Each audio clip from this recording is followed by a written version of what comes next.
가우디는 현대의 돈키호테인가? 돈키호테 정신과 가우디의 건축세계. 안녕하세요. 프리리딩입니다. 오늘은 가우디와 돈키호테라는 흥미로운 주제를 중심으로 깊이 있는 대화를 나누어 보고자 합니다. 가우디는 현대의 돈키호테인가? 라는 질문은 단순한 비유나 수사가 아니라 돈키호테 정신과 가우디의 건축세계가 공유하는 철학적, 심미적, 그리고 시대적 연관성을 탐구하려는 도전이라 할 수 있습니다. 본 영상을 통해 가우디가 왜 현대판 돈키호테로 불릴 수 있는지, 그의 건축물이 어떻게 이 정신을 구현하고 있는지 구체적인 예를 들어 이야기 나눠보겠습니다. 우리가 논의를 시작하기 전에 돈키호테 정신에 대해 잠시 살펴보겠습니다. 돈키호테, 그는 이상주의적 꿈을 쫓으며 현실 세계의 질서와 틀을 뛰어넘는 인물로 묘사되곤 합니다. 그의 여정은 비현실적일 수 있고 때로는 세속적 논리와 맞지 않아서 조롱받지만 동시에 그 도전은 우리가 잊고 살았던 이상과 순수한 열정을 일깨웁니다. 이런 맥락에서 보면 가우디의 건축 행보도 이에 대한 깊은 반향을 보여줍니다. 19세기 말에서 20세기 초 가우디는 흔히 금세기 최고의 이상주의 건축가로 불렸습니다. 그의 작업은 산업혁명 이후 규격화된 도시 속에서 자연과 인간의 본질성을 갈망했던 시기적 배경과 맞닿아 있었죠. 그런데 흥미롭게도 그는 단순히 당시 유행했던 모더니즘이나 아르누보의 틀 안에 머무르지 않았습니다. 바로 이 지점에서 우리는 가우디가 돈키호테와 겹쳐지는 부분을 마주하게 됩니다. 그는 새로운 예술적, 건축적 경지를 향한 이상을 추구하며 수많은 제안과 비판에도 굽히지 않았습니다. 그럼 이제 가우디의 건축 세계와 작품을 하나씩 구체적으로 살펴보며 이 주장을 전개해 보겠습니다. 먼저 그의 초기 작품 중 하나였던 카사 비센스를 보겠습니다. 1883년에 설계된 이 건축물은 자연을 모티브로 한 독창적인 타일과 아랍 및 중동 건축의 영향을 확인할 수 있습니다. 당시의 건축적 기준에서는 파격적이라 평가받았지만 가우디는 이 작업을 통해 관습을 따르는 건축이 아니라 자신이 꿈꾸는 자연과 조화로운 건축이라는 이상을 구현하기 시작한 것입니다. 현실적 잣대로 볼 때 이는 너무 기이하고 뻔하지 않았을 수 있습니다. 그러나 이러한 시도는 돈키호테의 이상 추구와도 연결될 수 있지 않을까요? 다음으로 1900년대에 시작된 구엘 공원을 예로 들어보겠습니다. 이곳은 단순한 공원이 아니라 일종의 유토피아 실험과도 같은 공간이었습니다. 가우디는 자연 환경에 영향을 받으면서도 이를 창의적으로 재구성하여 사람들에게 새로운 감각적 경험을 선사하려 했습니다. 그러나 이 프로젝트는 경제적인 문제로 인해 원래 계획했던 대로 완성되지 못했습니다. 이 역시 돈키호테적인 요소로 볼 수 있습니다. 이상적인 목표와 현실의 불일치가 드러나지만 가우디는 그 비전을 포기하지 않았습니다. 구엘 공원의 독특한 곡선과 자연의 형태를 본뜬 구조물들은 가우디가 자연과 인간의 조화를 얼마나 중요시했는지를 보여줍니다. 이렇듯 그의 건축은 비현실적이거나 비실용적이라는 비판에도 불구하고 가우디는 자신의 이상을 끝까지 추구했습니다. 이는 돈키호테가 비웃음과 실패를 무릅쓰고 꿈을 좇는 모습과 매우 닮아 있습니다. 또 하나의 사례는 카사바티오입니다. 1904년에 개축된 이 건물은 용의 등을 연상케 하는 물결 모양의 지붕과 화려한 색채로 유명합니다. 당시 사람들은 이 건물을 뼈의 집이라 부르며 찬사와 비난을 동시에 보냈습니다. 하지만 가우디는 기존 건축적 관습을 뒤엎으며 자신의 세계관을 투영한 상징적 메시지를 담아냈습니다. 돈키호테가 중세적 기사도로 무장하여 불합리한 세계에 맞선 것처럼 가우디도 자신만의 비전을 통해 그 시대의 관념적 제약과 충돌했던 것입니다. 마지막으로 그의 대표작인 사그라다 파밀리아로 넘어가겠습니다. 가우디의 대표작 중에서도 가장 상징적이며 그의 건축적 이상이 집대성된 작품인 사그라다 파밀리아를 이야기하지 않을 수 없습니다. 이 성당은 1882년부터 착공되어 현재까지도 진행 중인 그야말로 가우디의 인생 그 자체를 담아낸 작품입니다. 그는 자연에서 영감을 얻어 유기적이고 독창적인 디자인을 성당 전체에 녹여냈으며 이를 통해 신과 인간 그리고 자연 간의 조화를 추구했습니다. 가우디는 이 성당을 단순한 종교 건축물로 간주하지 않았습니다. 그는 이를 전 세계 모든 사람이 경험할 수 있는 영적 공간으로 만들고자 했습니다. 그러나 이러한 비전은 끝없이 반복된 경제적, 기술적 난관으로 인해 그의 생전에는 완성되지 못했으며 결국 아직도 계속되고 있습니다. 여기서도 돈키호테 정신과의 연관성을 명확히 짚어볼 수 있습니다. 돈키호테는 자신의 이상을 위해 때로는 근거 없는 낙관과 충돌하며 현실적으로 불가능한 꿈으로 조롱받는 상황에서도 결코 포기하지 않았습니다. 마찬가지로 가우디는 당시 산업화와 현대화의 현실 속에서 끊임없이 자신만의 건축적 유토피아를 꿈꿨습니다. 그의 작업은 단순한 기술과 양식의 한계를 넘어선 영적 울림과 철학적 신념이 결합된 자기만의 성스러운 탐구로 볼 수 있습니다. 가우디는 사그라다 파밀리아를 통해 신성한 이상과 현실적 도전을 통합하려 했지만 마치 돈키호테의 여정처럼 수많은 장애물 속에서도 그 꿈을 포기하지 않았습니다. 현실과 이상의 끊임없는 충돌과 화해 속에서 그는 건축을 넘어선 메시지를 남깁니다. 현실적으로 완벽하지 않은 선택들이었지만 이는 인간이 지닌 가능성의 경계를 새로운 관점에서 바라보는 계기를 제공합니다. 결론적으로 가우디는 현실의 기준에서 보면 돈키호테처럼 고독한 이상가였을지 모릅니다. 그러나 그의 건축물은 그 이상주의가 시대를 초월하는 가치와 의미를 제시한다는 증거로 남아 있습니다.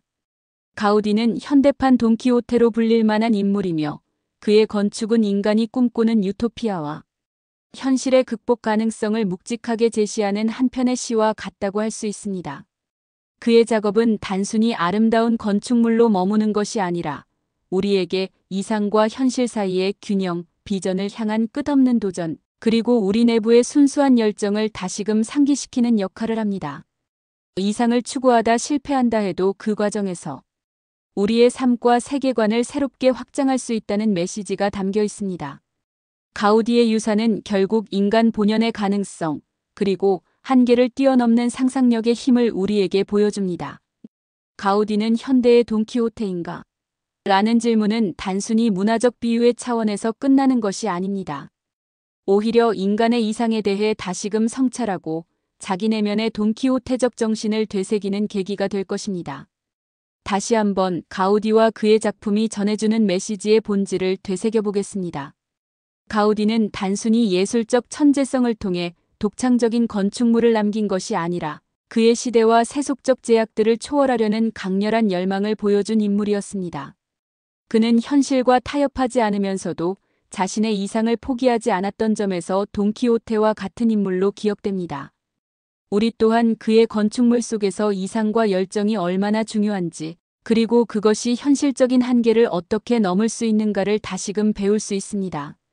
가우디의 생애와 건축물, 그리고 그의 철학을 고찰하며 가우디와 돈키호테의 정신적 연관성을 탐구해 보았습니다. 이제 남은 질문은 우리 스스로에게 던져야 할 때입니다. 가우디와 돈키호테의 정신이 현대를 살아가는 우리에게 어떤 의미를 가질까요? 현실과 이상 사이에서 우리는 때로는 타협하고 때로는 꿈을 포기하기도 합니다. 하지만 가우디가 우리에게 던지는 메시지는 분명히 말하고 있습니다. 현실과 부딪히더라도 당신이 믿는 이상과 비전은 소중하다고요. 가우디의 작품을 통해 우리는 꿈의 중요성을, 그리고 그 꿈을 실현하려는 도전이 가져오는 가치를 다시 한번 되새길 수 있습니다. 이제 가우디의 건축물과 돈키호테 정신이 오늘날 우리에게 어떤 교훈과 메시지를 주는지 살펴볼 차례입니다. 가우디는 단순히 아름다움만을 추구한 건축가가 아니었습니다. 그는 자신의 건축을 통해 시간과 공간을 초월해 인간과 자연, 그리고 신성함의 조화를 탐구했습니다.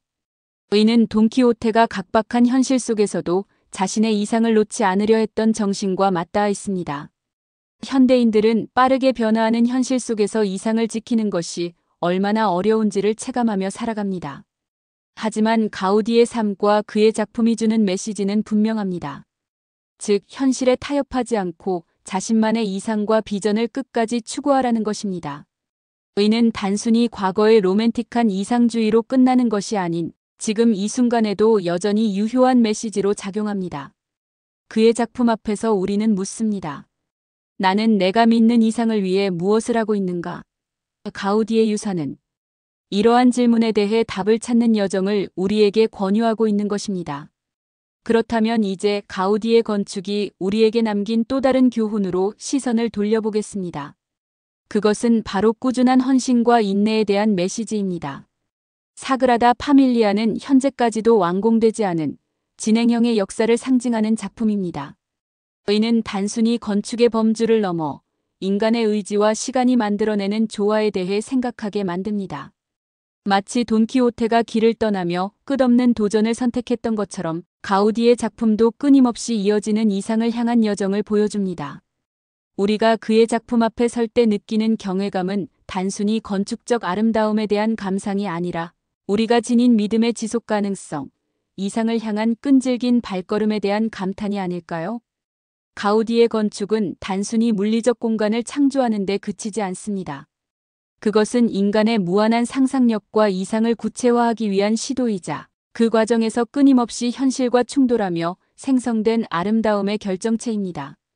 돈키호테가 그의 시대에 필요했던 이상주의적 저항과 비전의 상징이었다면 가우디는 그 정신을 현대 건축과 예술로 표현한 존재였습니다. 결국 가우디가 우리에게 남긴 유산은 단순한 건축물이 아니라 그 이상을 향한 열정과 꿈을 이루기 위한 끝없는 도전 자체라 할 수 있습니다. 가우디의 건축 여정은 결국 시간과 공간, 그리고 우리 인간의 내면에 담긴 이상과 열정을 일깨우는 긴 이야기라 할 수 있습니다. 그는 현실적 한계를 넘어서 끊임없이 새로운 가능성을 제시했고, 단순히 아름다움을 창조했다기보다 존재의 의미와 조화를 탐구했습니다. 현대의 돈키호테로서의 가우디는 이상을 쫓아 현실과 부딪혔던 도전의 상징으로 남아 있습니다. 그가 남긴 건축물은 단순한 유산 이상으로 이상주의에 대한 찬사이자 그 당찬 정신을 후대에 전하는 메시지입니다. 이제 우리는 가우디가 현대의 돈키호테로 불리는 이유에 대해 깊이 생각해 볼 수 있습니다. 그의 건축이 단순히 아름다움을 추구하는 차원을 넘어 당대의 한계를 거부하며 자신의 이상을 끝까지 견지한 도전의 산물임을 이해할 때 우리는 그의 작품에서 신과 인간, 자연과 예술의 통합을 경험하게 됩니다. 그의 유산은 단순히 과거의 영광이 아니라 지금도 우리에게 앞으로 나아갈 길을 묻고 있습니다. 현대를 살아가는 우리는 과연 무엇을 믿고 어떤 꿈을 위해 싸우고 있는지 되새기며 가우디라는 인물을 통해 우리 내면의 돈키호테적인 열망을 발견할 수 있을 것입니다. 결국 가우디는 돈키호테처럼 이상주의자이자 실천가로 우리에게 기억되고 있습니다. 그는 당시의 관습과 기술, 비판에 굴하지 않고 자신의 믿음을 따라갔으며 그의 작품들은 단순히 건축물이 아닌 철학적 선언으로 자리 잡았습니다. 이는 우리로 하여금 이상을 실현하기 위해 무엇을 희생할 수 있는지 묻습니다. 그가 남긴 메시지는 단순히 현실의 한계를 초월하는 것이 아니라 그 과정에서 인간성과 창조의 본질을 탐구하는 데 있습니다. 따라서 가우디는 현대의 돈키호테라 불릴 자격이 충분하며 그의 유산은 여전히 우리 마음속에서 새로운 영감을 일으킵니다. 결국 가우디의 생애와 작업은 돈키호테적 정신의 결정판이라 할 수 있습니다. 그는 겉보기엔 비현실적이고 비합리적으로 보일 수 있는 길을 묵묵히 걸었던 건축의 기사였습니다. 그의 작업은 현실과 이상이 충돌할 때 벌어지는 아름다운 균열을 그대로 담아냈습니다. 그리고 이러한 균열 속에서 우리에게 묻고 있습니다. 당신은 어디까지 현실을 뛰어넘어 당신만의 이상을 향해 도전할 준비가 되었습니까? 가우디는 자신의 건축물을 통해 후대에 영원히 유효한 질문을 남긴 것입니다.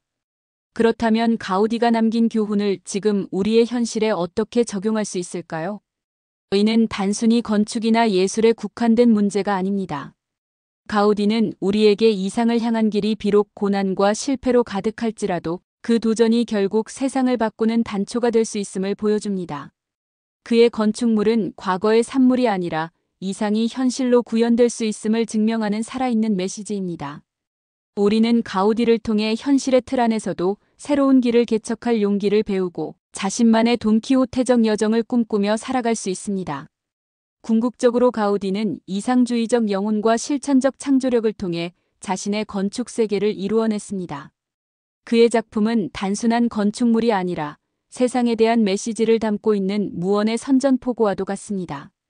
따라서 가우디는 현대판 돈키호테로 불리기에 충분한 인물이며 그의 건축은 현실의 경계를 넘어설 용기를 우리에게 심어줍니다.